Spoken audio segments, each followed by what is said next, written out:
지금 생각해보면 참 아이러니한 일이야. 내 인생에서 가장 행복해야 할 순간에 가장 잊고 싶었던 과거와 마주하게 될 줄은 꿈에도 몰랐으니까. 아들 준호가 이곳 에데닐스 실버타운 입주를 제안했을 때 나는 처음엔 거절했어. 아직 내가 그렇게까지 늙지는 않았다고, 혼자서도 충분히 살 수 있다고 말했지. 하지만 준호는 고집이 셌어. 엄마, 여기는 그냥 양로원이 아니에요. 최고급 리조트 같은 곳이 아니까요. 골프장도 있고, 문화센터도 있고, 의료시설도 최고 수준이고요. 딸 수진이도 거들었어. 엄마, 우리가 얼마나 힘들게 자리를 구했는데요. 대기자가 수백 명이래요. 이런 기회 다시 안 와요. 결국 나는 아이들의 효심을 꺾을 수가 없었어. 70대 중반이 된 지금 혼자 사는 게 확실히 불편하긴 했거든. 무릎도 아프고 가끔 어지러울 때도 있고. 그래서 지난달 나는 30년을 살았던 아파트를 정리하고 이곳으로 왔어. 첫날부터 이곳은 내 예상을 뛰어넘었어. 정말 고급 호텔 같았거든. 넓은 개인실의 화장실도 깨끗하고 창밖으로 보이는 정원은 그림 같았어. 직원들도 친절했고 식사도 훌륭했어. 2층씨 환영합니다. 여기서 편안하게 지내시길 바랍니다. 입주 담당 직원이 환하게 웃으며 말했어. 2층이 그게 내 이름이야. 이층화. 평범하지만 나름 괜찮은 이름이라고 생각해왔어. 처음 며칠은 정말 좋았어. 아침마다 산책하고 문화센터에서 서예 강좌도 듣고 같은 층에 사는 할머니들과 차도 마시면서 이렇게 편하게 살 수 있다면 진작 올 걸 그랬나 싶을 정도였어. 그런데 일주일째 되던 날이었어. 식당에서 점심을 먹고 있는데 입구 쪽이 갑자기 소란스러워졌어. 아, 회장님 오셨네요. 오늘도 아름다우십니다. 이쪽 자리에 앉으시죠. 나는 무심코 그쪽을 봤어. 그리고 그 순간 내 손에 들고 있던 숟가락이 바닥에 떨어졌어. 강희화였어. 40년 만에 보는 그 여자의 얼굴이었어. 물론 세월은 그녀도 비켜가지 않았어. 주름이 늘었고 머리카락도 희끗희끗했어. 하지만 그 오만한 눈빛만큼은 그대로였어. 아니, 오히려 더 심해진 것 같았어. 그녀는 화려한 실크 블라우스를 입고 목에는 진주 목걸이를 했어. 손에는 명품 가방을 들고 있었고 주변 사람들이 그녀를 에워싸고 아첨하는 모습이 마치 여왕에게 경배하는 신하들 같았어. 내 심장이 미친 듯이 뛰었어. 40년이란 세월이 한순간에 무너져 내렸어. 내 남편 우진이를 빼앗아간 그날, 그녀가 내 앞에서 웃으며 말했던 그 말들이 생생하게 떠올랐어. 미안해요, 층화 씨. 하지만 사랑은 어쩔 수 없잖아요. 우진 씨는 원래 제 사람이었어요. 나는 그 자리에서 도망치듯 식당을 나왔어. 숨을 쉴 수가 없었어. 복도를 비틀거리며 걷다가 화장실에 들어가 세면대를 붙잡았어. 거울 속에 내 얼굴은 창백했어. 70대 중반의 주름진 얼굴이 그때 그 30대의 젊은 아내로 돌아간 것 같았어. 배신감과 분노와 수치심이 한꺼번에 밀려왔어. 이럴 수가. 하필이면 여기서, 이곳에서 그녀를 만나다니. 2부. 그날 밤 나는 잠을 이룰 수가 없었어. 40년 전 일들이 파노라마처럼 스쳐 지나갔어. 우진이와 처음 만났던 날, 결혼식 날, 아이들이 태어났던 날. 우리는 평범하지만 행복한 부부였어. 적어도 나는 그렇게 믿었어. 우진이는 건축 회사에 다녔어. 성실하고 조용한 사람이었지. 주말이면 아이들과 놀아주고 내게도 다정했어. 우리 결혼 생활은 15년 동안 평온했어. 그러다 우진이가 새로운 프로젝트 팀에 배치됐어. 거기서 강희화를 만났지. 그녀는 프로젝트 투자자의 딸이었어. 부유하고 아름답고 세련됐어. 나보다 5살이나 어렸고. 처음엔 아무 의심도 안 했어. 우진이가 야근이 잦아져도 출장이 늘어나도 나는 회사 일이 바쁜가 보다 생각했어. 바보처럼. 진실을 알게 된 건 우연이었어. 우진이 차 안에서 떨어진 귀걸이 하나. 내 것이 아닌 고급 귀걸이. 나는 그제야 이상한 점들을 떠올리기 시작했어. 낯선 향수 냄새, 설명할 수 없는 지각들, 피곤하다는 핑계로 거부하던 잠자리들. 내가 직접 그녀를 찾아갔어. 그녀의 아파트로. 그리고 거기서 우진이를 봤어. 내 남편이 다른 여자의 집에서 편안한 모습으로 소파에 앉아 있는 걸. 승화야, 미안해. 우진이는 그렇게만 말했어. 해명도 변명도 없었어. 그저 미안하다고만 했지. 강희화는 달랐어. 그녀는 당당했어. 승화 씨, 우진 씨는 당신과 있을 때 불행했어요. 저는 그분을 진정으로 사랑해요. 당신도 이제 놓아주세요. 나는 그날 무너졌어. 완전히. 15년간 쌓아온 모든 게 한순간에 무너졌어. 이혼 조정은 빠르게 진행됐어. 우진이는 미안하다는 말만 반복했고 나는 자존심 때문에라도 빨리 끝내고 싶었어. 위자료도 재산 분할도 제대로 받지 못했어. 그저 아이들만 데리고 나왔어. 그 후 나는 악착같이 살았어. 식당에서 일하고 청소 일도 하고 아이들을 키웠어. 준호와 수진이를 대학까지 보냈어. 재혼은 생각도 안 했어. 남자는 다 똑같다고 생각했거든. 우진이는 강희화와 결혼했어. 소문으로 들었어. 그들 사이에 아들도 태어났다고. 우진이는 강희화 아버지 회사로 옮겨서 임원이 됐다고도 들었어. 나는 그 소식을 들을 때마다 이를 악물었어. 그들이 행복하게 사는 동안 나는 고생했으니까. 하지만 시간이 지나면서 점점 잊혀졌어. 아니, 잊으려고 노력했어. 그렇게 40년이 흘렀어. 그런데 이제 다시 그녀를 만나다니. 다음 날 아침 나는 식당에 가지 않았어. 객실 서비스를 시켰어. 직원이 의아해하며 물었어. 2층 씨, 어디 편찮으세요?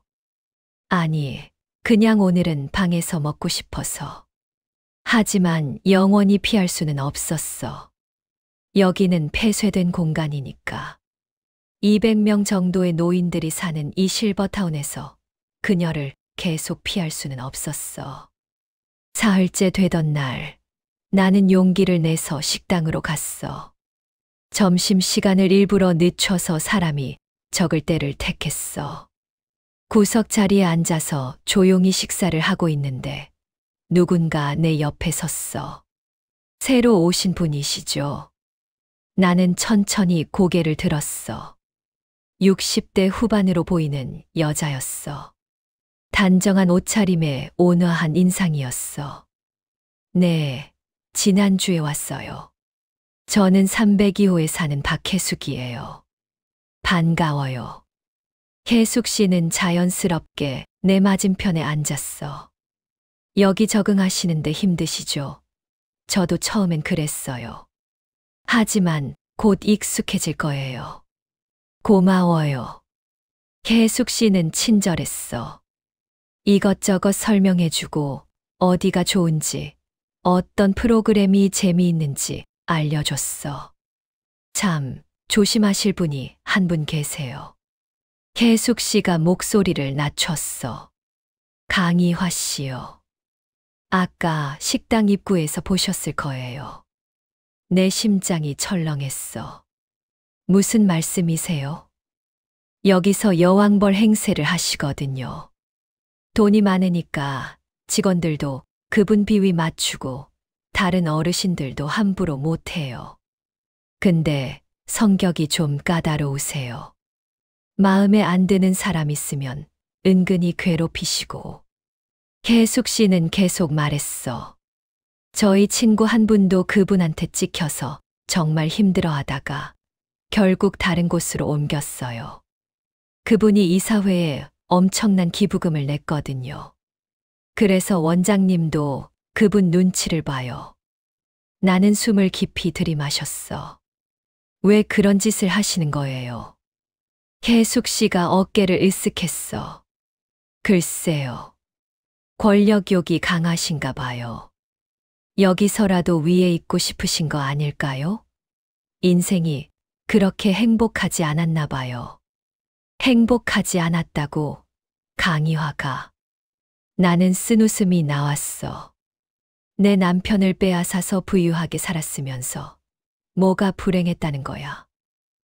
3부. 다음 날, 나는 문화센터 서예 강좌에 갔어. 새로운 취미를 찾고 싶었거든. 강의실에는 이미 몇 명이 앉아 있었어. 나는 뒤쪽 자리에 앉으려 했는데 강의실 문이 벌컥 열렸어. 강희화였어. 그녀는 화려한 한복을 입고 들어왔어. 뒤따르는 사람들이 그녀의 가방과 서예 도구를 들고 있었어. 회장님, 이쪽 자리가 좋아요. 회장님, 물 가져다 드릴까요? 그녀는 당연하다는 듯 중앙 앞자리에 앉았어. 가장 좋은 자리였지. 선생님이 들어오셔서 강의가 시작됐어. 나는 조용히 붓을 들었어. 오래간만에 먹 냄새를 맡으니 마음이 조금 편해졌어. 여러분, 오늘은 난초를 그려볼 거예요. 선생님이 시범을 보이셨어. 나는 집중해서 따라 그렸어. 어렸을 때 서예를 배운 적이 있어서 붓 다루는 게 그리 어렵지 않았어. 1시간쯤 지났을 때 선생님이 우리 작품들을 돌아보셨어. 오, 이층 씨, 아주 좋네요. 선이 살아있어요. 선생님이 내 그림을 칭찬하셨어. 나는 쑥스럽게 웃었어. 그때 강희화의 목소리가 들렸어. 선생님, 제 것도 봐주세요. 아, 네, 회장님. 선생님이 강희화 쪽으로 갔어. 하지만 그녀의 그림은 별로였어. 선이 떨리고 구도도 엉망이었어. 회장님, 좀 더 힘을 빼고 그리시면 좋겠어요. 순간 강희화의 얼굴이 굳었어. 그녀는 내 쪽을 날카롭게 쳐다봤어. 처음으로 우리 눈이 마주쳤어. 40년의 세월이 있었지만 나는 그 눈빛을 알아볼 수 있었어. 질투와 적개심이 가득한 눈빛. 예전에도 그랬어. 그녀는 자신보다 뛰어난 사람을 견디지 못했어. 하지만 그녀는 날 알아보지 못하는 것 같았어. 당연하지. 40년이면 사람이 많이 변하니까. 나도 젊었을 때와는 완전히 다른 모습이니까. 강의가 끝나고 나는 재빨리 나가려 했어. 하지만 강희화가 내 앞을 막았어. 잠깐만요. 나는 멈춰 섰어. 가슴이 쿵쾅거렸어. 새로 오신 분이시죠? 이름이 뭐예요? 이층화예요. 아, 그래요. 저는 강희화예요. 여기 입주자, 대표 같은 거예요. 그녀는 내 얼굴을 찬찬히 훑어봤어. 하지만 여전히 날 알아보지 못하는 것 같았어. 서예를 어디서 배우셨어요? 어렸을 때 잠깐 배웠어요. 그래요? 잘하시던데요. 칭찬 같지만 그 어조는 불편했어. 마치 내가 잘난 척한다는 뉘앙스가 담겨 있었어. 과찬이세요. 나는 최대한 담담하게 대답하고 자리를 떴어. 등 뒤에서 그녀의 시선이 느껴졌어. 그날 저녁 혜숙 씨한테서 전화가 왔어. 승화 씨, 조심하세요. 무슨 일이에요? 강희화 씨가 당신 얘기를 하더라고요. 새로 온 사람이 건방지다고. 자기보다 서예를 잘한다고 기분 나쁘대요. 나는 한숨을 쉬었어. 그냥 무시하면 안 될까요? 그분이 그렇게 만만한 사람이 아니에요. 이미 당신을 찍었어요. 조심하셔야 해요. 전화를 끊고 나는 창밖을 바라봤어. 어둠 속에서 실버타운의 불빛들이 반짝였어. 이곳에서 평화롭게 살고 싶었는데 왜 하필 그녀와 다시 얽히게 된 걸까? 다음 날부터 괴롭힘이 시작됐어. 식당에서 내가 앉으려는 자리에 누군가 가방을 놓아뒀어. 다른 자리로 가면 또 누군가 먼저 앉아 있었어. 결국 구석 자리로 밀려날 수밖에 없었어. 문화센터 게시판에 붙여놨던 서예 작품이 찢겨져 있었어. 산책하다가 마주친 사람들이 날 피했어. 강희화 주변 사람들이었어. 하지만 가장 충격적인 건 따로 있었어. 일주일쯤 지났을 때 나는 건강검진을 받으러 실버타운 의료실에 갔어. 여기는 상주 의사가 있어서 정기적으로 건강 체크를 받을 수 있었어. 2층 씨, 들어오세요. 의사실 문을 열고 들어갔는데 그곳에 있던 의사를 보고 나는 얼어붙었어. 40대 후반으로 보이는 잘생긴 남자 의사였어. 그런데 그가 입고 있던 가운에서 목에 걸린 청진기에서 강희화의 향수 냄새가 났어. 그 독특한 장미 향수. 앉으세요. 의사가 무표정하게 말했어. 명찰에는 강민석이라고 적혀 있었어. 진찰은 형식적이었어. 혈압 재고 간단히 청진하고. 하지만 그의 태도는 차갑고 불친절했어.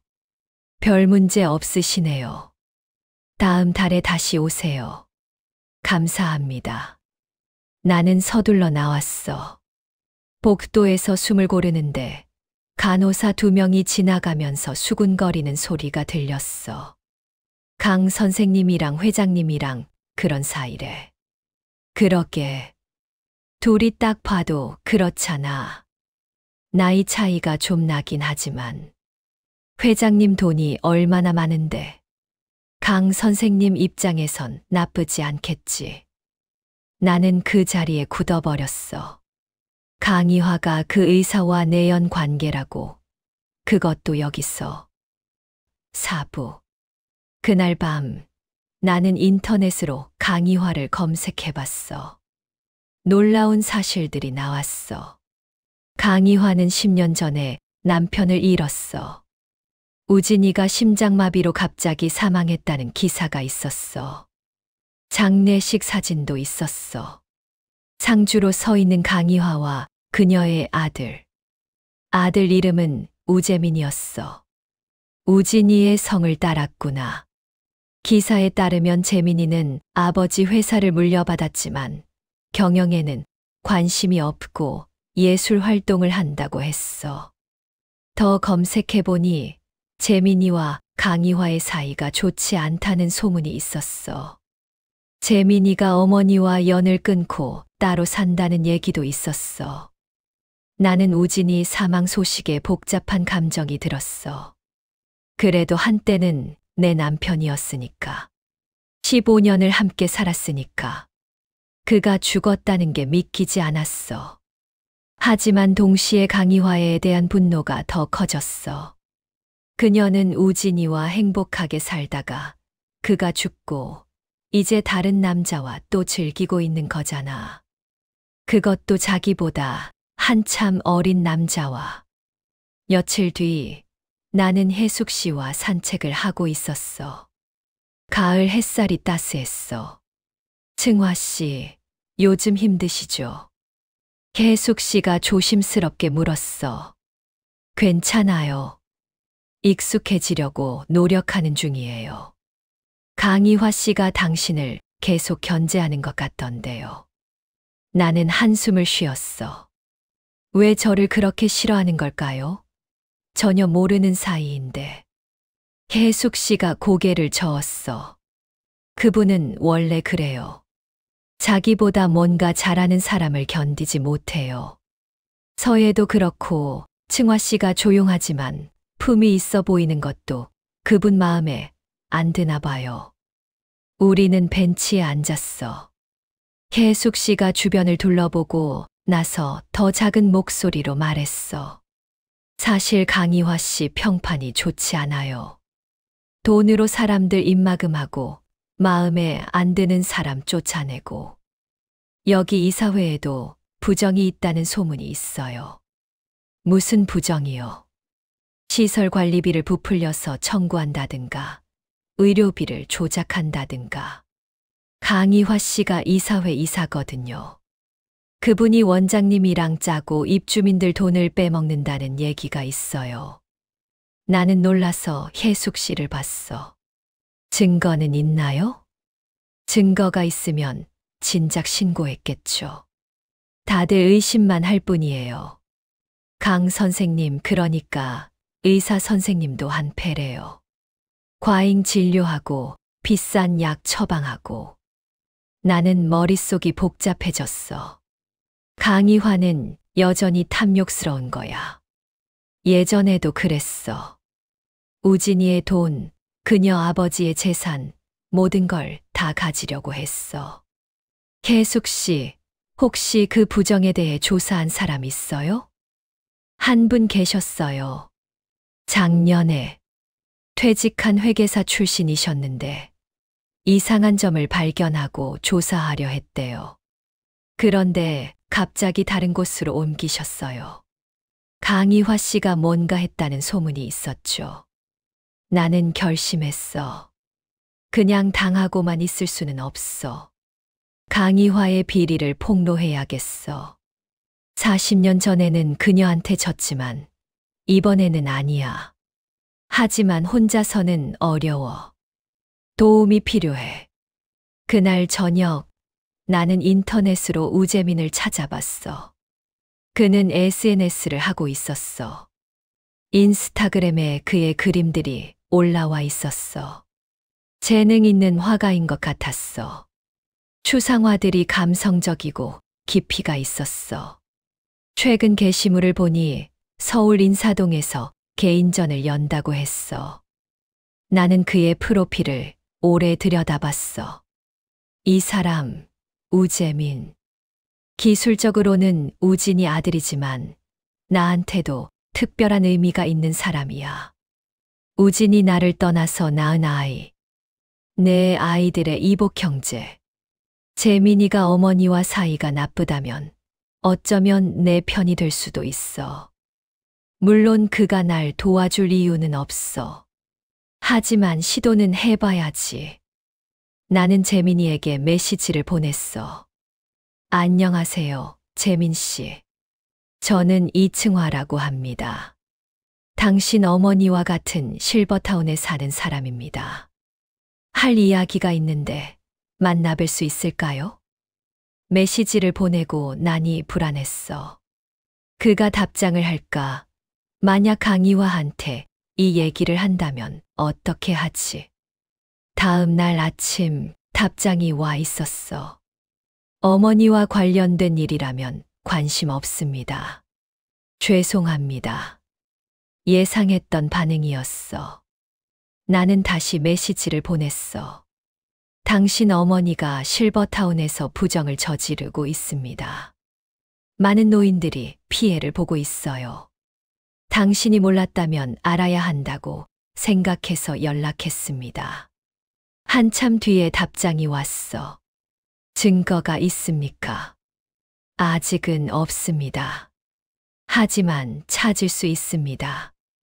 도와주시겠어요? 왜 제가 도와야 하죠? 당신 어머니가 더 이상 다른 사람들을 해치지 못하게 하려면 당신의 도움이 필요합니다. 한동안 답장이 없었어. 나는 초조하게 기다렸어. 그날 저녁 마침내 답장이 왔어. 이번 주 토요일 오후 3시. 인사동 묵카페에서 만납시다. 나는 안도의 한숨을 쉬었어. 첫 단계는 성공이야. 오부. 토요일이 왔어. 나는 아침부터 긴장됐어. 준호한테 외출한다고 말했어. 엄마, 어디 가세요? 서울 나들이 좀 하려고. 친구 만나기로 했어. 혼자 가실 수 있어요. 제가 모셔다 드릴까요? 괜찮아. 택시 타고 갈 거야. 실버타운에서 서울까지는 1시간 정도 걸렸어. 나는 인사동 거리를 천천히 걸었어. 오래간만에 보는 도심의 풍경이 낯설었어. 약속 장소인 카페는 조용한 골목에 있었어. 들어가니 사람이 많지 않았어. 구석 자리에 한 남자가 앉아 있었어. 우재민이었어. 나는 그를 보는 순간 가슴이 철렁했어. 우진이를 닮았어. 특히 눈매가, 그 온화한 눈빛. 하지만 강희화의 날카로운 인상도 섞여 있었어. 재민 씨, 이층화 씨시죠? 앉으세요. 그는 예의 바르게 일어섰어. 40대 초반으로 보였어. 캐주얼한 옷차림이 그에게 잘 어울렸어. 나는 그 앞에 앉았어. 어색한 침묵이 흘렀어. 커피 드시겠어요? 고마워요. 재민이가 커피를 주문했어. 그리고 나를 가만히 쳐다봤어. 층화 씨는 어머니랑 어떤 관계세요? 처음 보는 분 같은데. 나는 심호흡을 했어. 진실을 말해야 할까, 말아야 할까. 고민하다가 일단 숨기기로 했어. 그냥 같은 실버타운에 사는 사람이에요. 최근에 입주했어요. 그런데 왜 저한테 연락하신 거죠? 당신 어머니가 실버타운에서 하는 일들이 문제가 많아요. 입주민들을 괴롭히고 이사회 돈을 빼돌리고. 재민이의 표정이 굳어졌어. 구체적으로 설명해 주세요. 나는 지난 몇 주 동안 본 것들을 얘기했어. 강희화가 사람들을 대하는 방식, 의사와의 의심스러운 관계, 부풀려진 의료비와 관리비 소문들. 재민이는 조용히 듣고 있었어. 그의 얼굴에서 여러 감정이 스쳐 지나갔어. 분노, 실망, 슬픔. 놀랍지 않네요. 재민이가 쓴웃음을 지었어. 어머니는 원래 그런 분이에요. 돈과 권력에 집착하시죠. 다른 사람들의 감정 따윈 신경 쓰지 않으세요. 그래서 어머니와 사이가 안 좋으신 거군요. 재민이가 고개를 끄덕였어. 아버지 돌아가신 후로 더 심해지셨어요. 회사 경영에 간섭하시고 제 삶까지 통제하려 하시고 결국 전 회사를 포기하고 나왔어요. 회사를 포기하셨다고요? 네. 물려받긴 했지만 어머니가 실권을 쥐고 계셨어요. 제가 뭘 하려고 해도 반대하시고 자기 사람들만 중용하시고 견딜 수가 없었어요. 재민이의 목소리에 깊은 상처가 묻어났어. 그래서 그림을 그리기 시작하신 거예요? 네. 원래 그림 그리는 걸 좋아했어요. 어렸을 때부터. 하지만 아버지도 어머니도 예술 같은 건 시간 낭비라고 하셨죠. 경영을 배우라고만 하셨어요. 나는 재민이를 보며 안타까운 마음이 들었어. 이 사람도 강희화의 피해자구나. 재민 씨, 어머니를 막아야 해요. 더 많은 사람이 피해를 보기 전에. 재민이가 나를 똑바로 봤어. 왜 층화 씨가 이렇게까지 하시는 거죠? 그냥 다른 실버타운으로 옮기시면 되잖아요. 나는 잠시 망설였어. 그리고 결심했어. 진실을 말하기로. 사실은요, 재민 씨. 저는 당신 어머니를 오래전부터 알고 있어요. 재민이의 눈이 커졌어. 40년 전 당신 어머니는 제 남편을 빼앗아 갔어요. 뭐라고요? 당신 아버지, 우진 씨는 원래 제 남편이었어요. 우리는 15년을 함께 살았고, 아이도 둘 있었어요. 그런데 당신 어머니가 나타났죠. 재민이는 충격을 받은 표정이었어. 그는 한동안 말을 잊지 못했어. 그게 사실이에요? 네. 저는 이층화예요. 예전에 당신 아버지의 성은 우씨였죠. 우진. 재민이가 고개를 끄덕였어. 그는 알고 있었어. 아버지가 재혼이셨다는 건 알고 있었어요. 하지만 자세한 얘긴 몰랐어요. 어머니도 아버지도 과거에 대해 말씀하신 적이 없었거든요. 당신 어머니는 제 인생을 망쳤어요. 하지만 전 다시 일어섰어요. 아이들을 키우고 악착같이 살았어요. 그런데 이제 와서 다시 그녀를 만나다니. 게다가 그녀는 여전히 다른 사람들을 괴롭히고 있어요. 재민이는 깊은 한숨을 쉬었어. 죄송해요, 층화 씨. 어머니가 저지른 일에 대해 사과드려요. 당신이 사과할 일은 아니에요. 하지만 도와주실 수 있다면 감사하겠어요. 재민이는 잠시 생각하더니 고개를 끄덕였어. 도와드리겠습니다. 어머니를 더 이상 방치할 수 없어요. 무엇을 해야 할까요? 증거를 찾아야 해요. 이사회 회계장부, 의료 기록, 뭐든지. 부정의 증거를. 재민이가 고개를 끄덕였어. 제가 아직 회사 지분이 좀 있어요. 그리고 어머니 주변에 제 사람도 몇 명 있어요. 정보를 캐볼 수 있을 거예요. 고마워요, 재민 씨. 우리는 계획을 세우기 시작했어. 재민이는 생각보다 똑똑하고 치밀했어. 그는 즉시 필요한 것들을 정리했어. 먼저 실버타운 재무 상태를 확인해야 해요. 그리고 의사 강민석에 대해서도 조사가 필요하겠네요. 강민석 씨는 당신 어머니와 특별한 관계예요. 재민이가 미간을 찌푸렸어. 그것도 문제네요. 이해, 충돌이잖아요. 의사가 이사회 구성원과 개인적 관계를 가지는 건. 우리는 2시간 넘게 이야기를 나눴어.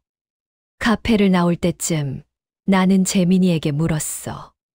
재민 씨, 아버지는 어떤 분이셨어요? 재민이의 얼굴이 부드러워졌어. 조용하고 착한 분이셨어요. 너무 착해서 문제였죠. 어머니한테 늘 휘둘리셨어요. 돌아가시기 전 마지막 몇 년은 특히 힘들어 하셨어요. 왜요? 어머니가 외도를 하고 계셨거든요. 아버지는 아셨지만 아무 말씀도 못 하셨어요. 그냥 참으시고 계셨죠. 그러다가 심장마비로 돌아가셨어요. 나는 가슴이 아팠어. 우진이가 그렇게 죽었다니. 강희화 때문에. 그래서 어머니를 용서할 수가 없어요. 아버지를 그렇게 만든 건 어머니예요. 재민이의 목소리에 분노가 섞였어. 우리는 다음 주에 다시 만나기로 했어. 재민이가 정보를 모아오기로 했어. 실버타운으로 돌아오는 길, 나는 복잡한 기분이었어. 우진이에 대한 미안함, 강희화에 대한 분노, 재민이에 대한 연민. 모든 게 뒤섞였어. 다음 주는 조용히 지나갔어. 나는 평소처럼 생활하면서 강희화를 관찰했어. 그녀는 여전히 여왕처럼 행동했어. 식당에서 특별 메뉴를 요구하고 문화센터에서는 항상 중심에 있었어. 사람들은 그녀를 두려워했어. 어느 날 저녁, 나는 우연히 강희화와 강민석이 함께 있는 걸 봤어. 실버타운 뒤편 정원에서 둘이 이야기하고 있었어. 가까이 가서 숨어서 들었어. 이번 달 실적이 좋지 않아요. 강민석의 목소리가 들렸어. 왜? 처방을 더 늘렸다고 했잖아. 입주민들이 의심하기 시작했어요. 특히 새로 온 사람들이 까다로워요. 그럼 더 조심스럽게 해. 들키면 안 돼. 이화 씨, 우리 이제 그만하는 게 어때요? 충분히 벌었잖아요. 무슨 소리야? 이제 시작인데. 새 건물 짓는데 돈이 더 필요하다고. 하지만 위험해요. 닥쳐. 당신은 내가 시키는 대로만 하면 돼. 돈은 내가 계속 대줄 테니까. 나는 숨을 죽이고 들었어. 확실한 증거야. 녹음을 했어야 했는데. 하지만 너무 급작스러웠어. 다음 날 재민이한테서 연락이 왔어. 승화 씨, 자료를 좀 구했어요. 만나서 얘기해요. 우리는 다시 서울에서 만났어. 재민이는 두툼한 서류 봉투를 가져왔어. 어머니 회사 내부 사람한테 받았어요. 실버타운 관련 문서들이에요. 서류를 펼쳐보니 이사회 회의록, 재무제표, 의료비 내역서들이 있었어. 이것 좀 보세요. 재민이가 한 장을 가리켰어. 의료비 지출 내역이었어. 입주민 1인당 평균 의료비가 다른 실버타운의 2배예요. 이상하죠? 과잉 진료를 하고 있다는 증거네요. 맞아요. 그리고 이것 보세요. 재민이가 또 다른 서류를 보여줬어. 실버타운 시설 관리비 내역이었어. 관리비도 부풀려져 있어요. 실제 지출보다 30% 정도 더 청구하고 있어요. 그럼 그 차액은 어디로 가는 거죠? 아마 어머니와 원장 그리고 강민석 주머니로 들어가겠죠. 나는 분노가 치밀었어. 저 여자는 평생 다른 사람 것을 빼앗으며 살았어. 내 남편도, 이제는 무고한 노인들의 돈도. 이 정도면 고발할 수 있을까요? 재민이가 고개를 저었어. 더 확실한 증거가 필요해요. 내부 고발자 진술이나 녹취록 같은 거요. 나는 어젯밤 일을 떠올렸어. 재민 씨, 녹취록을 얻을 방법이 있어요. 나는 강희화와 강민석의 대화를 들은 것을 얘기했어. 다음에 또 그런 기회가 오면 녹음하겠어요. 위험해요, 승화 씨. 들키면 어떡하려고요? 괜찮아요. 조심할게요. 재민이는 걱정스러운 표정이었지만 고개를 끄덕였어. 그럼 이건 가지고 계세요. 재민이가 작은 녹음기를 꺼냈어. 고성능이에요. 멀리서도 잘 녹음돼요. 고마워요. 우리는 작전을 구체화했어. 나는 강희화와 강민석의 대화를 녹음하고 재민이는 더 많은 재무 자료를 확보하기로 했어. 실버타운으로 돌아온 나는 기회를 노렸어. 강희화의 일정을 파악하기 시작했어. 그녀는 매주 화요일 저녁 정원에서 강민석을 만났어. 다음 화요일 나는 저녁 식사 후 정원으로 갔어. 어둠이 내리고 있었어. 나는 관목 뒤에 숨어서 기다렸어. 7시쯤 강희화가 나타났어. 곧이어 강민석도 왔어. 실적 어때? 강희화의 목소리가 들렸어. 나는 녹음기를 켰어. 이번 주에 5명 처방 늘렸어요. 하지만 302호 할머니가 거부했어요. 박혜수, 그 여자가 왜 필요 없다고 하더라고요. 고집이세요. 그럼 다른 방법을 찾아야겠네. 계숙이 주변 사람들한테 압력을 넣어봐. 어떻게요? 간단하지. 계숙이랑 친한 사람들한테 내가 좀 불편하게 대하면 돼. 그럼 혜숙이도 따라올 거야. 나는 몸서리 쳤어. 저렇게 계획적으로 사람들을 조종하다니. 그나저나 새로 온 2층화는 어때? 내 이름을 들으니 심장이 쿵했어. 조용히 지내던데요. 별로 신경 쓸 필요 없을 것 같은데요. 아냐. 그 여자 뭔가 수상해. 나를 피하는 것 같기도 하고. 감시해. 알겠어요. 두 사람의 대화는 20분 정도 계속됐어. 의료비 조작, 관리비 부정, 입주민 협박까지. 모든 게 녹음됐어.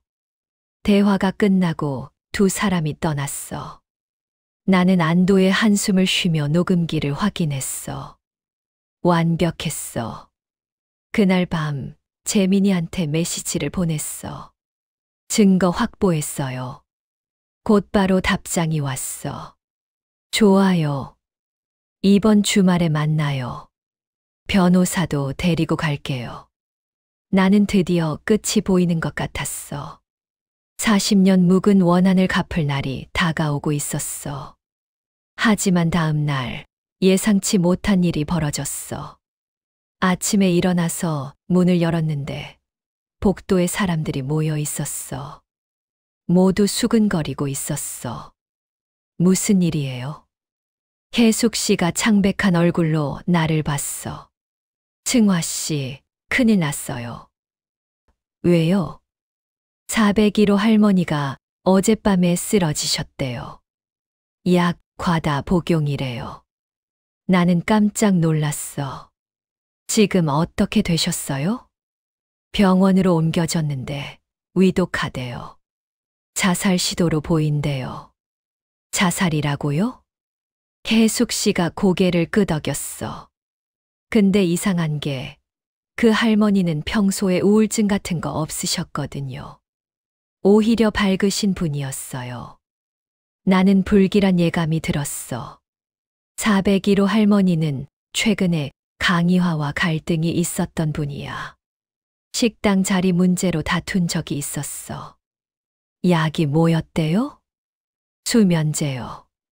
처방받은 수면제를 한꺼번에 먹었대요. 누가 처방한 거죠?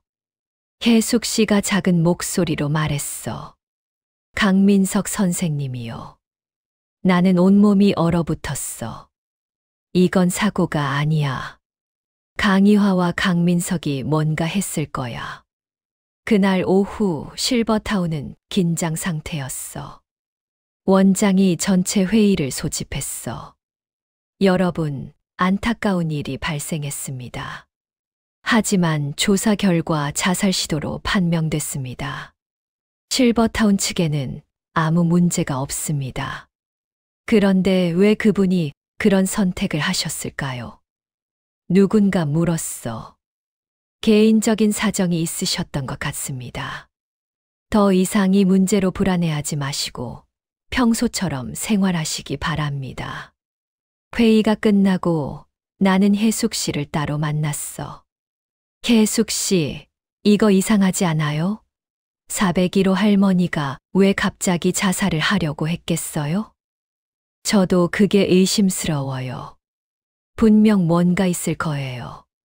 강희화랑 강민석이 뭔가 했을 수도 있어요. 혜숙 씨가 놀란 표정으로 나를 봤어. 설마요. 그 정도까지야. 혜숙 씨도 얼마 전에 말했잖아요. 강희화가 마음에 안 드는 사람 쫓아낸다고. 401호 할머니도 그렇게 된 거 아닐까요? 혜숙 씨는 할 말을 잃었어. 그날 저녁 재민이한테 급히 전화했어. 재민 씨, 큰일이에요. 나는 401호 할머니 사건을 설명했어. 분명히 강희화와 강민석이 관련돼 있을 거예요. 수면제 과다 처방으로 위장한 살인 시도일 수도 있어요. 재민이의 목소리가 심각했어. 승화 씨, 위험해요. 그 사람들이 승화 씨를 의심하기 시작하면. 알아요. 하지만 이대로 있을 순 없어요. 더 많은 사람이 피해를 볼 수도 있어요. 경찰에 신고하는 게 낫겠어요. 아직 확실한 증거가 부족해요.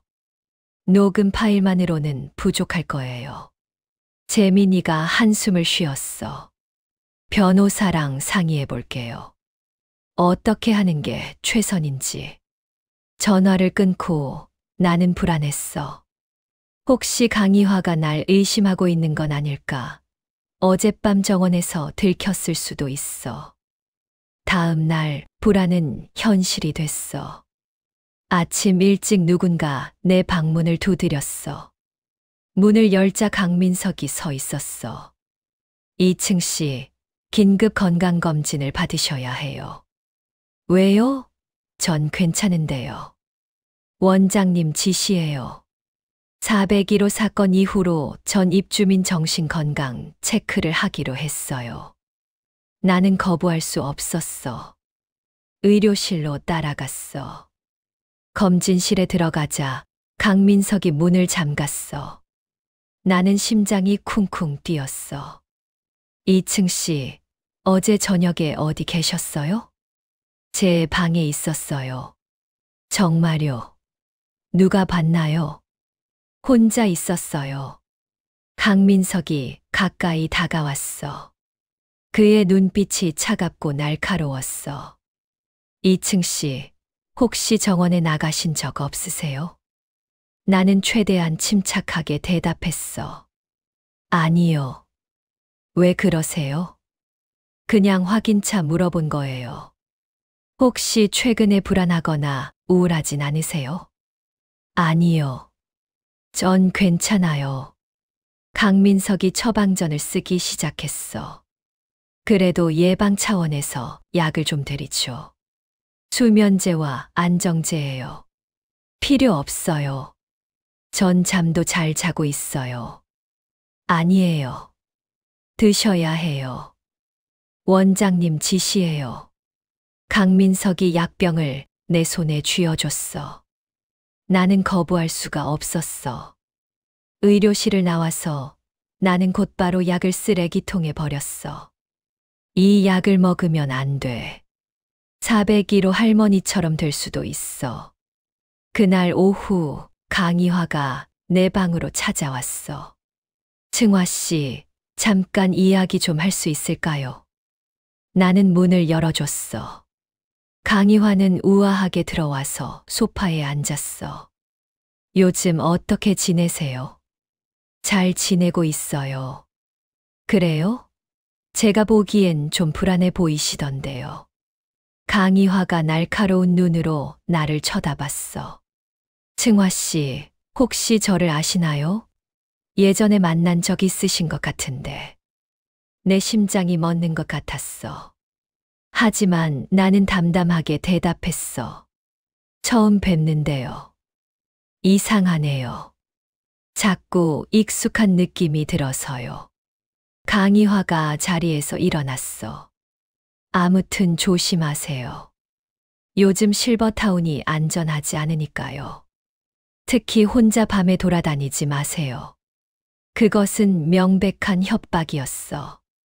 강희화가 나가고 나는 주저앉았어. 손이 떨렸어. 들킨 거야. 그들은 날 의심하고 있어. 나는 급히 재민이한테 전화했어. 재민 씨, 위험해요.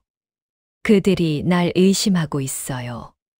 승화 씨, 지금 당장 그곳을 떠나세요. 안 돼요. 지금 떠나면 증거를 확보할 수 없어요. 증거보다 승화 씨 안전이 먼저예요. 재민 씨, 며칠만 더요. 결정적 증거를 하나만 더 잡으면 돼요. 재민이는 망설이다가 말했어. 알겠어요. 하지만 조심하세요. 절대 혼자 돌아다니지 마시고 약도 먹지 마세요. 알아요. 그날 밤 나는 잠을 이룰 수 없었어. 창밖을 보니 실버타운이 고요했어. 하지만 그 고요함 속에 위험이 숨어 있었어. 나는 결심했어. 마지막 증거를 잡아야 해. 강희화의 사무실에 분명 결정적인 자료가 있을 거야. 다음 날은 수요일이었어. 강희화가 매주 수요일 오전에 외출한다는 걸 알고 있었어. 미용실에 간다고 들었어. 나는 아침 일찍 그녀가 실버타운을 나가는 걸 확인했어. 차가 게이트를 나가는 게 보였어. 기회야. 지금이 아니면 안 돼. 강희화는 5층에 특별실을 쓰고 있었어. 일반 입주민 방보다 2배는 큰 스위트룸이었어. 거기에 개인 사무실까지 있다고 들었어. 나는 청소 직원 옷을 빌려 입었어. 혜숙 씨가 도와줬어. 청소 카트를 끌고 5층으로 올라갔어. 복도는 조용했어. 다행히 아무도 없었어. 강희화 방 앞에 섰어. 문은 잠겨 있었어. 하지만 청소 직원들은 마스터키를 가지고 있어. 조심스럽게 문을 열었어. 방은 넓고 화려했어. 고급 가구들로 가득했고 벽에는 비싼 그림들이 걸려 있었어. 사무실은 안쪽에 있었어. 책상 위에 서류들이 쌓여 있었어. 나는 서둘러 뒤지기 시작했어. 회의록, 재무제표, 계약서들. 모든 걸 사진으로 찍었어. 손이 떨렸지만 최대한 빨리 움직였어.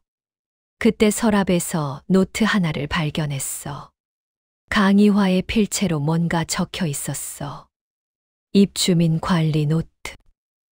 노트를 펼쳐보니 입주민들의 이름과 약점들이 적혀 있었어. 누구는 돈이 필요하고, 누구는 가족과 사이가 나쁘고, 누구는 건강이 안 좋고. 모든 게 세세하게 기록돼 있었어. 그리고 마지막 페이지에 내 이름이 있었어. 이층화, 새로 입주, 수상함, 감시 필요, 필요하면 제거, 제거라니. 나는 소름이 끼쳤어. 노트를 사진으로 찍고 다시 서랍을 뒤졌어. 그리고 숨겨진 폴더 하나를 발견했어. 폴더 안에는 통장 사본들이 있었어. 비자금 계좌였어. 실버타운에서 빼돌린 돈이 들어가는 계좌들. 수십억 원이 있었어. 이거야. 결정적 증거야. 모든 걸 사진으로 찍었어. 그리고 원래대로 정리하고 방을 나가려 했어. 그런데 복도에서 발소리가 들렸어. 누군가 오고 있었어. 나는 황급히 방을 나와 문을 잠갔어. 청소 카트를 밀고 반대편으로 향했어. 거기. 뒤에서 목소리가 들렸어. 강민석이었어. 지금 뭐 하는 거예요? 나는 침착하게 돌아섰어. 청소하고 있었어요. 5층은 오늘 청소 일정이 없는데요. 아, 그래요? 제가 착각했나 봐요. 강민석이 의심스러운 눈으로 나를 봤어. 그리고 강희화 방 문을 확인했어. 이 방에 들어갔어요? 아니요. 잠겨 있어서 못 들어갔어요. 강민석이 한참 나를 쳐다봤어. 나는 최대한 태연하게 그의 시선을 받아냈어. 내려가세요. 그리고 다시는 5층에 올라오지 마세요. 알겠어요. 나는 카트를 끌고 엘리베이터로 향했어. 등 뒤에서 강민석의 시선이 따가웠어. 엘리베이터 문이 닫히고 나서야 나는 안도의 한숨을 쉬었어. 위험했어. 하지만 증거는 확보했어. 방으로 돌아와서 즉시 재민이한테 사진들을 전송했어. 재민 씨, 결정적 증거 확보했어요. 곧바로 전화가 왔어. 승화 씨, 대단하세요. 이 정도면 충분해요. 이제 그곳을 떠나세요. 알았어요. 짐을 싸서 오늘 저녁에 나갈게요. 제가 데리러 갈게요. 저녁 7시에 실버타운 정문에서 만나요. 고마워요, 재민 씨.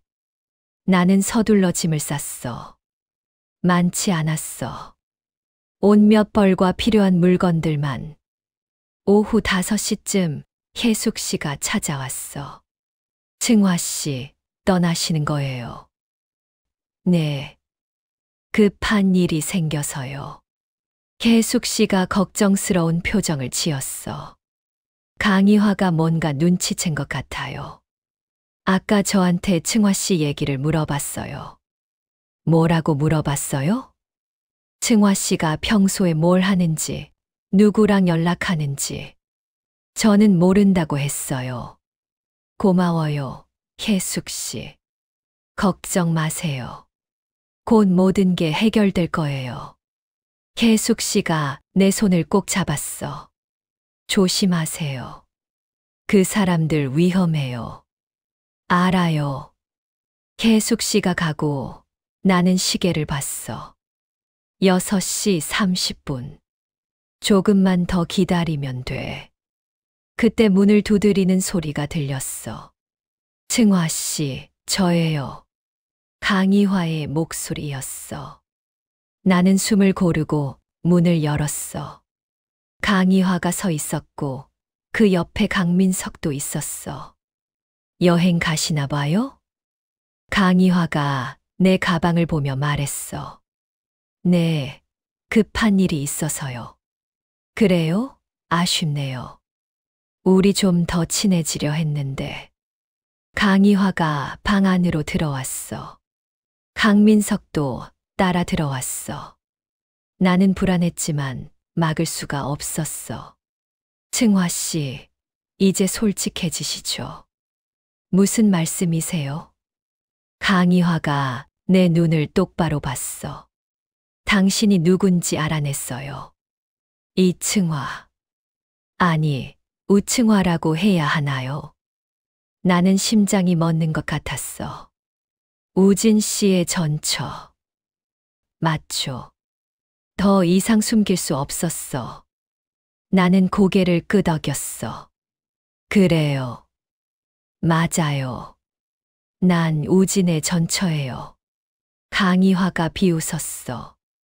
역시 그렇군요. 뭔가 수상하다 했어요. 40년 만에 복수하러 온 거예요? 복수가 아니에요. 당신이 하는 나쁜 짓을 막으려는 거예요. 나쁜 짓.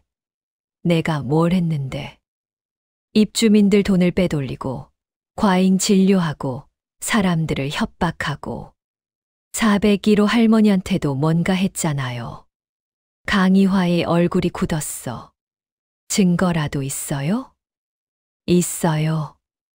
모든 게 녹음되고 사진으로 찍혀 있어요. 순간 강민석이 내게 다가왔어. 그의 손에 주사기가 들려 있었어. 승화 씨, 미안하지만 조용히 해주셔야겠어요. 나는 뒤로 물러섰어. 뭐 하는 거예요? 진정제예요. 승화 씨가 요즘 불안정하셔서요. 좀 쉬셔야 할 것 같아요. 싫어요. 비켜요. 나는 소리쳤어. 하지만 강민석은 막무가내로 다가왔어. 그때 문이 벌컥 열렸어. 거기서 재민이었어. 그리고 그 뒤에 경찰들이 있었어. 강희화와 강민석이 얼어붙었어. 경찰이에요. 무슨 일이에요? 재민이가 앞으로 나섰어. 어머니, 게임 끝났어요. 모든 증거가 확보됐어요. 재민아? 강희화가 믿을 수 없다는 표정으로 아들을 봤어. 내가 왜 여기에? 승화 씨를 도왔어요. 어머니가 하는 짓을 더 이상 볼 수 없었어요. 경찰이 강희화와 강민석에게 다가갔어. 강희화 씨, 강민석 씨, 횡령과 사기, 협박 혐의로 체포합니다. 강희화가 소리쳤어. 말도 안 돼. 증거가 어디 있어? 재민이가 서류 봉투를 꺼냈어. 여기 다 있어요. 회계 부정, 의료비 조작, 비자금 계좌, 그리고 승화 씨가 녹음한 대화까지. 강희화의 얼굴이 새하얘졌어. 재민아, 내가 정말 이렇게까지 하는 거니? 난 내 어머니야. 어머니는 평생 다른 사람들을 이용하고 해쳤어요. 아버지도 그렇게 죽게 만들었잖아요. 이제 그만하세요. 강희화가 나를 노려봤어. 그 눈에는 분노와 증오가 가득했어. 이승화, 당신이 다 꾸민 거지. 복수하려고? 나는 침착하게 대답했어. 아니에요. 당신이 스스로 자초한 일이에요. 40년 전에도 지금도 경찰이 그들에게 수갑을 채웠어. 강희화는 끝까지 저항했지만 소용없었어. 놓아, 당장 놓으라고. 내가 누군지 알아? 하지만 아무도 듣지 않았어. 그들은 끌려갔어. 방에는 나와 재민이만 남았어. 나는 그 자리에 주저앉았어. 다리에 힘이 풀렸어. 괜찮으세요, 승화 씨. 재민이가 나를 부축했어. 고마워요, 재민 씨. 당신이 아니었으면 어떻게 됐을지. 승화 씨가 용감하셨어요. 위험을 무릅쓰고 증거를 모으시고. 우리는 잠시 말없이 앉아 있었어. 40년의 시간이 마침내 정리되는 순간이었어. 그로부터 일주일 후 사건은 언론에 대서특필됐어. 명문 실버타운 횡령 사건, 전 재벌 부인 구속, 의사와 공무회 노인들, 돈 수십억 편취, 강희화와 강민석, 그리고 실버타운 원장까지 구속됐어. 조사 결과 5년 동안 50억 원 이상을 빼돌린 것으로 드러났어. 입주민들은 충격을 받았지만 동시에 안도했어. 이제야 진실이 밝혀진 거니까. 나는 실버타운을 떠났어. 더 이상 그곳에 있을 이유가 없었어. 준호와 수진이가 걱정했지만 나는 괜찮다고 안심시켰어. 엄마, 정말 위험한 일을 하신 거였네요. 준호가 걱정스럽게 말했어. 하지만 누군가는 해야 하는 일이었어. 이제 다른 실버타운 알아봐 드릴게요. 아니, 당분간은 혼자 살고 싶어. 괜찮아. 사실 나는 아직 실버타운에 대한 트라우마가 있었어. 조금 더 시간이 필요했어. 재민이와는 가끔 연락했어. 그는 어머니 사건으로 힘들어했지만 동시에 해방감도 느끼는 것 같았어. 승화 씨 덕분에 저도 새로운 시작을 할 수 있게 됐어요. 무슨 새로운 시작이요? 아버지 회사를 다시 맡기로 했어요. 이번엔 제대로 해보려고요. 잘 생각하셨어요. 그리고 승화 씨 자녀분들도 만나고 싶어요. 같은 아버지를 둔 형제니까요. 나는 놀랐어. 그런 생각은 해본 적이 없었거든. 준호와 수진이가 알아야 할까요? 알아야죠. 진실은 언젠가 드러나기 마련이에요. 그리고 저는 형, 누나가 생긴다는 게 좋아요. 나는 생각해봤어. 아이들이 재민이를 받아들일 수 있을까? 하지만 재민이는 잘못이 없어. 그는 오히려 피해자야. 다음 주 나는 준호와 수진이를 불러서 모든 것을 얘기했어. 아버지의 재혼, 이복 동생 재민이, 그리고 최근의 사건까지. 처음엔 둘 다 충격을 받았어. 특히 준호는 말을 잊지 못했어. 엄마, 그럼 우리한테 동생이 있었던 거예요? 그렇지. 재민이라고 해. 너희보다 몇 살 어려. 수진이가 물었어. 그분을 만날 수 있을까요? 재민이가 너희를 만나고 싶어 해. 괜찮겠니? 둘은 서로를 보다가 고개를 끄덕였어. 만나봐야죠. 같은 아버지의 자식인데. 다음 주 토요일 우리는 조용한 식당에서 만났어. 준호, 수진, 재민, 그리고 나. 처음엔 어색했어. 하지만 재민이가 먼저 말을 꺼냈어. 형, 누나. 만나서 반가워요. 준호가 재민이의 손을 잡았어. 우리도 반가워요. 그동안 몰라서 미안해요. 수진이도 말했어. 앞으로 자주 만나요. 우리 가족이니까. 나는 그 모습을 보면서 눈물이 났어. 40년 만에 모든 게 제자리를 찾아가는 것 같았어. 식사를 하면서 우리는 많은 이야기를 나눴어. 아버지 우진에 대한 추억들, 각자의 삶, 앞으로의 계획들. 아버지는 어떤 분이셨어요? 재민이가 물었어. 준호가 대답했어. 조용하고 다정한 분이셨어요. 주말이면 저희랑 공원에 가시고 책도 읽어주시고. 저는 아버지가 항상 슬퍼 보였어요. 웃으실 때도 눈은 슬퍼 보였어요. 재민이의 말에 모두 고개를 끄덕였어. 우진은 행복하지 않았던 거야. 강희화와의 결혼도 재민이를 낳은 것도 모든 게 행복하지 않았던 거야. 아버지는 형, 누나를 많이 그리워하셨어요. 재민이가 조용히 말했어. 어렸을 때 가끔 아버지가 혼자 사진을 보시는 걸 봤어요. 나중에 알았는데 형과 누나 사진이었어요. 준호의 눈에 눈물이 고였어. 저희도 아버지가 보고 싶었어요. 정말 많이. 우리는 한참 동안 우진에 대해 이야기했어.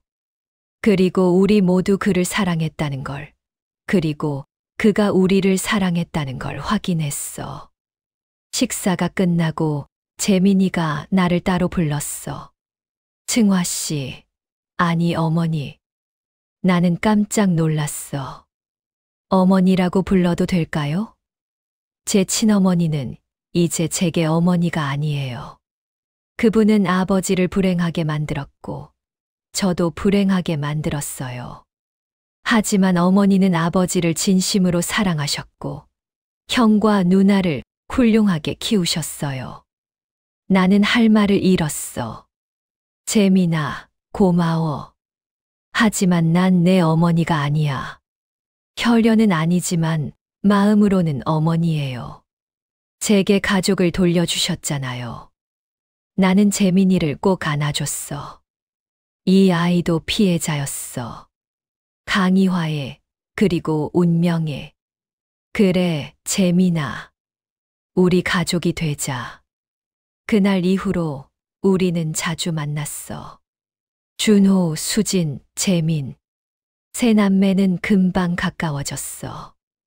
어쩌면 혈연이란 게 중요한 게 아니었을지도 몰라.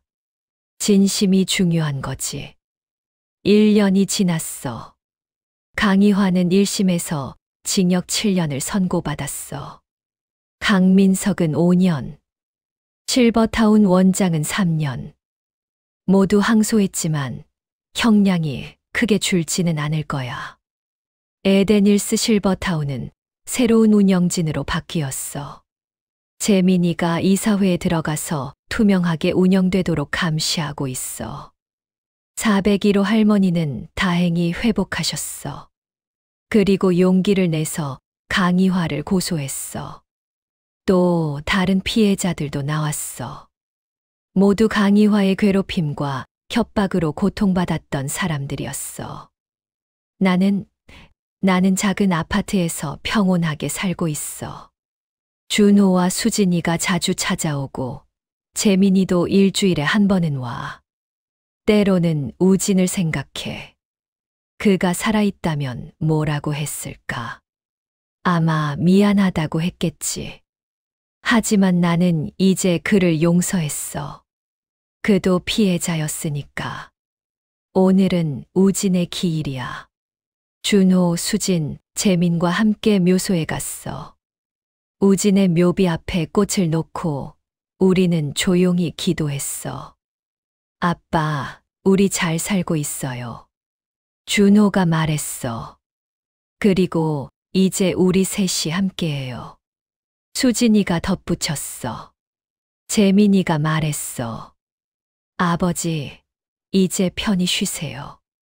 모든 게 정리됐어요. 나는 묘비에 손을 얹었어. 우진 씨, 고생 많았어요. 이제 모든 게 끝났어요. 바람이 불었어. 따스한 봄바람이. 우진이 대답하는 것 같았어. 우리는 함께 묘소를 떠났어. 세 남매가 나란히 걷는 모습을 보니 마음이 평온해졌어. 40년간의 원한이 복수로 끝나지 않았어. 대신 새로운 가족을 얻었어. 그리고 정의를 실현했어. 강희화는 감옥에서 늙어가고 있겠지. 그녀가 평생 집착했던 돈과 권력은 이제 아무 의미가 없어. 철창 안에서는 모두가 평등하니까. 나는 더 이상 그녀를 미워하지 않아. 그저 불쌍할 뿐이야. 평생 진정한 사랑을 몰랐던 사람. 물질적으로는 풍요로웠지만 영혼은 가난했던 사람. 집에 돌아와서 나는 창밖을 바라봤어. 석양이 지고 있었어. 붉은 노을이 아름다웠어. 70대 중반의 나이에 나는 새로운 시작을 맞이했어. 늦었지만 괜찮아. 인생은 끝날 때까지 끝난 게 아니니까. 내일은 재민이의 개인전 오픈 날이야. 준호와 수진이도 갈 거야. 우리 가족 모두 함께. 나는 옷장에서 깨끗한 옷을 꺼냈어. 내일은 멋지게 차려입어야지. 세월이 흘러도 변하지 않는 게 있어. 진실은 언젠가 드러나고 선은 악을 이긴다는 것. 그리고 가족의 사랑은 어떤 시련도 이겨낸다는 것. 강희화가 빼앗아 갔던 것들, 나는 다른 방식으로 되찾았어. 남편은 되찾을 수 없었지만 그 대신 아들을 얻었어. 재민이는 이제 내 아들이야. 밤이 깊어갔어. 나는 일기장을 펼쳤어. 매일 쓰는 습관이 생겼거든. 오늘도 감사한 하루였다. 아이들이 모두 건강하고 나도 건강하다. 내일은 재민이 전시회. 설렌다. 우진 씨, 하늘에서 우리를 지켜봐 주세요. 일기장을 덮고 나는 침대에 누웠어. 평온한 마음으로 잠이 들었어. 40년의 암투는 끝났어. 이제는 평화의 시간이야.